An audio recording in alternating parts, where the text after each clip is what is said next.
Welcome to our Hong Kong Brief program. Today, we have some intriguing stories lined up for you. First up, airlines in the Asia-Pacific region are sounding the alarm over a sharp rise in in-flight thefts, with a staggering 75% increase in reported crimes on flights to Hong Kong this year. Airlines are stepping up vigilance to keep passengers' belongings safe amidst growing concerns about criminal syndicates exploiting the situation. Next, we dive into the inspiring journey of Sylvia Earle, an 89-year-old marine biologist who is on a mission to make Singapore a hub for advanced civilian submarines. With her organization, Deep Hope, Earle aims to explore uncharted ocean territories while advocating for urgent action to protect our marine resources from climate change and deep-sea mining. Lastly, we turn our attention to the challenges facing Hong Kong's athletics sector. Despite receiving significant government funding, the region struggles to develop elite athletes, with only a few qualifying for the Olympics in recent years.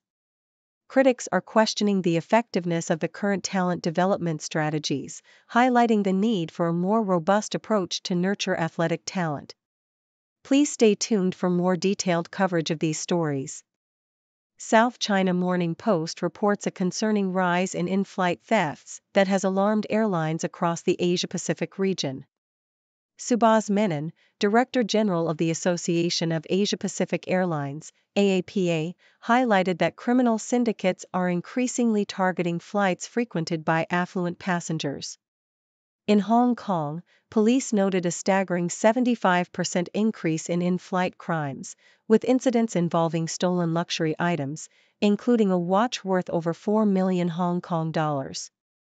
Menon pointed out the challenges in prosecuting these crimes due to legal loopholes related to jurisdiction, as many governments are reluctant to take action. Airlines are responding by enhancing vigilance among crew members and issuing reminders to passengers to safeguard their belongings. In another piece from South China Morning Post, marine biologist Sylvia Earle shares her unwavering passion for ocean exploration and conservation. At 89 years old, Earle dreams of establishing Singapore as a hub for advanced civilian submersibles, aiming to unlock the mysteries of the ocean that remain largely uncharted. Her organization, Deep Hope, is developing a new submersible to facilitate this exploration. Earle's extensive experience has exposed her to the devastating impacts of human activity on marine ecosystems, prompting her to advocate for a deeper understanding of our relationship with the ocean. She emphasizes the urgent need to address climate change and the exploitation of ocean resources, warning that the future of our planet hinges on our ability to protect these vital ecosystems. Lastly, South China Morning Post highlights a variety of trending stories, including a shocking case of a switched-at-birth baby in Vietnam that led to a man questioning his wife's fidelity. The article also discusses economist Huang Yiping's insights on the potential implications of Donald Trump's re-election for U.S.-China trade relations and his proposal for a Chinese Marshall Plan.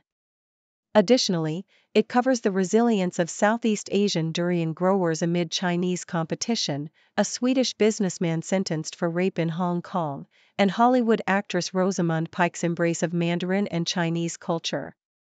The week's news also included a tragic car attack in China that left dozens dead and injured, illustrating the diverse and often troubling events shaping the region.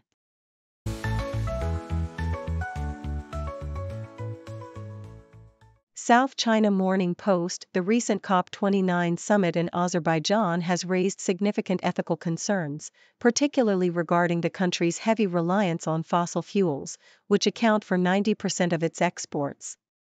The deputy energy minister, who also leads Azerbaijan's COP29 team, was reported to have potentially used his position to discuss fossil fuel deals, mirroring similar controversies from COP28 in the UAE. Critics argue that the presence of such conflicts of interest undermines the legitimacy of the climate talks, which aim to phase out fossil fuel dependence and meet global warming targets. The involvement of these petrostates in climate negotiations raises questions about the integrity of the process and the genuine commitment to addressing climate change. South China Morning Post. The new Hong Kong film The Last Dance has successfully navigated the sensitive themes of death and afterlife, particularly through the lens of a traditional Taoist funeral ritual. Instead of evoking sadness, the film leaves audiences feeling uplifted and connected to their cultural roots, showcasing the rich tapestry of Hong Kong's intangible heritage. The film not only revitalizes interest in local customs like the Breaking Through Hell's Gate ritual, but also inspires a renewed sense of pride in Hong Kong's unique cultural identity. This cinematic effort highlights the importance of cultural storytelling in fostering community spirit and preserving traditions that might otherwise fade from memory. South China Morning Post. As Hong Kong's athletics scene continues to struggle, the city's athletics chief has remained unresponsive to inquiries about the lack of elite performers, despite substantial government funding. With a history of limited Olympic qualifications and recent performances that have not met expectations, athletes and coaches cite a need for better talent identification and more diversified training approaches.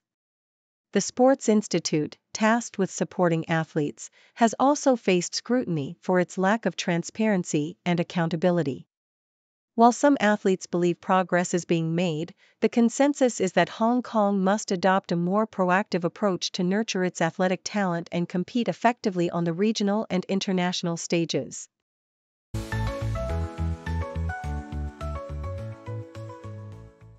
CNN reports on the emergence of academic pubs in China, where young urbanites gather to engage in intellectual discussions in a relaxed environment.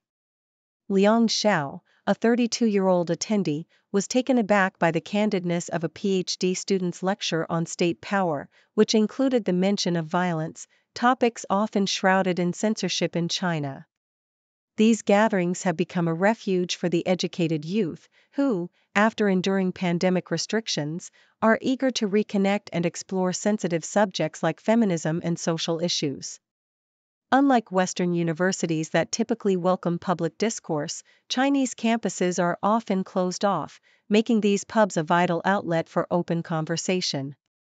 Lei Yuan, a sociology professor at Harvard, notes that the rise of these venues indicates a persistent desire among China's youth to share ideas despite an increasingly restricted public sphere. South China Morning Post highlights the story of Adekunbi Hassan Salako, a Nigerian Instagram blogger who shares his life in Cantonese, aiming to challenge stereotypes about Africa. His humorous videos, which have gained significant popularity in Hong Kong, aim to educate locals on the richness of Nigerian culture and dispel misconceptions. Salako, who moved to Hong Kong 12 years ago, faces both admiration and discrimination, with many locals surprised by his fluency in Cantonese. Despite his efforts to bridge cultural gaps, he and his girlfriend, Zoe Sung, have encountered racism, especially when trying to rent an apartment. They hope that through his videos, they can foster understanding and friendship between Africans and Hongkongers, emphasizing that Africa is a diverse continent rather than a monolithic entity. South China Morning Post also reports on Hong Kong's recent free trade agreement with Peru, signed during the APEC summit. This deal aims to enhance business opportunities between the two economies and facilitate trade with mainland China. The agreement, which covers goods, services, and investments, marks Peru as the second South American country to partner with Hong Kong in this way. With a growing trade relationship, the deal is viewed as timely, especially considering the potential of the Chinese-built Chiang Kai port to connect Hong Kong with South America. Business leaders express optimism that this agreement will boost exports from Peru, particularly in textiles and fish products, and allow Peruvian companies to leverage Hong Kong's financial services for international expansion.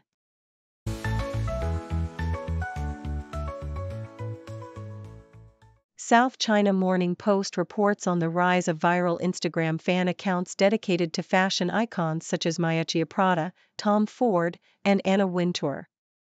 These accounts, like at What Miuccia, capture personal moments and daily outfits of influential designers, turning everyday experiences into viral sensations. A notable instance occurred when Prada was surprised with a pizza spelling her name in mozzarella, a moment that quickly garnered attention across various fashion platforms. Other accounts like at Tom Ford Guxai and at New Bottega celebrate the glamorous eras of these designers, showcasing runway shows and iconic campaigns, while at Winterworld provides a daily glimpse into Anna Wintour's fashion choices, solidifying her status as a celebrity in the fashion industry. In another article, South China Morning Post delves into the life of Susie Wiles, Donald Trump's newly appointed White House chief of staff and daughter of the legendary sports broadcaster Pat Summerall. Known as the voice of football, Summerall had a storied career both as a player and a broadcaster, covering major sporting events for nearly 5 decades. Despite his success, he struggled with alcoholism, a battle that Wiles helped him confront through her heartfelt interventions. Their close bond is highlighted by Summerall's admittance of his addiction challenges and his eventual turn towards faith, showcasing the profound impact of their relationship in his journey towards recovery. Lastly, the South China Morning Post introduces Mia Sofia Ehlers, the Chilean-Danish actress dating Count Felix of Montpezat, who has faced significant online abuse since their relationship became public. Despite Felix being dubbed Denmark's most eligible bachelor, Ehlers has encountered harassment and threats from trolls, leading her to file a police report. The actress, who has a rich multicultural background and a burgeoning career in acting, has bravely shared her experiences with the media, shedding light on the darker side of public scrutiny that can accompany royal romances. As Felix navigates life as a student and model, the couple's relationship continues to attract attention, both positive and negative, in the public eye.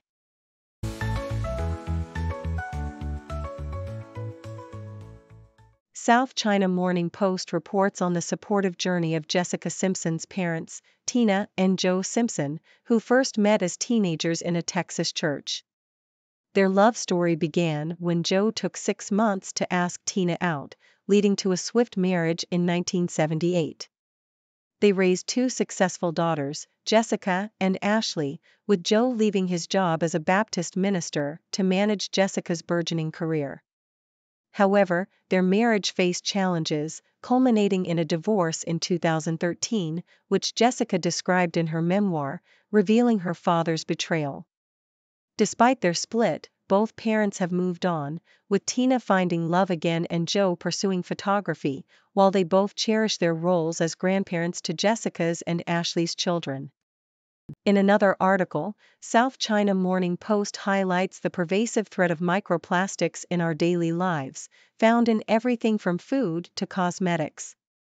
These tiny particles, less than 5 millimeters in size, originate from larger plastic items and synthetic textiles, posing serious health risks according to recent studies.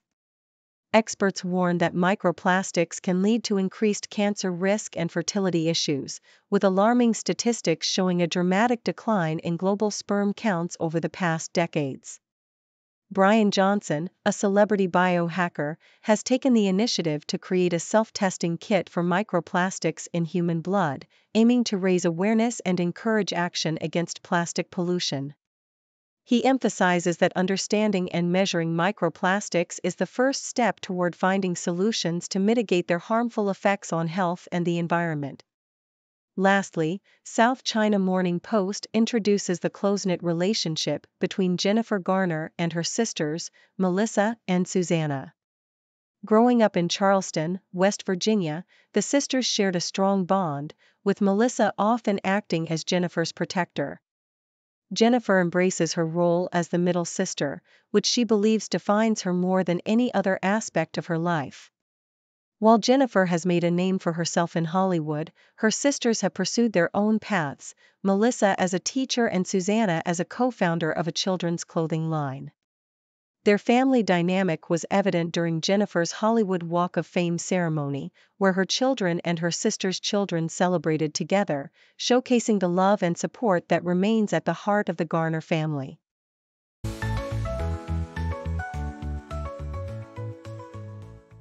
Thank you for tuning in. The content above showcases the latest briefing reports and analytical synopses, thoughtfully curated by the 6Do team. These insights stem from a wide array of reputable media outlets, think tanks, government sources, and specialized experts worldwide. We encourage you to explore these sources for a comprehensive perspective. Keep in mind that while the content may not always align with the official standpoint of 6Do Brief, it's not meant to be taken as absolute directives for decision-making. Comprising seasoned media professionals, learned scholars, and accomplished scientists, the 6Do team embodies a trailblazing, fully independent media entity. To customize 6Do Brief to meet your professional needs, you have the option to subscribe to a diverse array of briefings on our website, 6dobrief.com. Regardless of your location, you can conveniently receive 6Do Brief via email.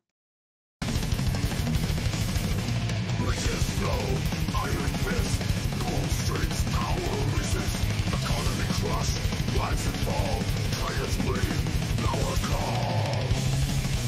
Actually's wrong, stealing might, workers sweat, endless night, stop-walking search, shadows bled, rise of empires no end. Dragons realm, blood and steel, screams unheard, prophets real, in boardrooms cold, fortunes made. Workers' fate in the shade. Currency war, silent fight, cradles burn like a night. Through the storm, neon gleam, economic power, move the steam. Contract sign, trails deep, backroom deals, vultures sleep. Bank bombs echo, greed's insatiable cry. In this mental wasteland, dreams die.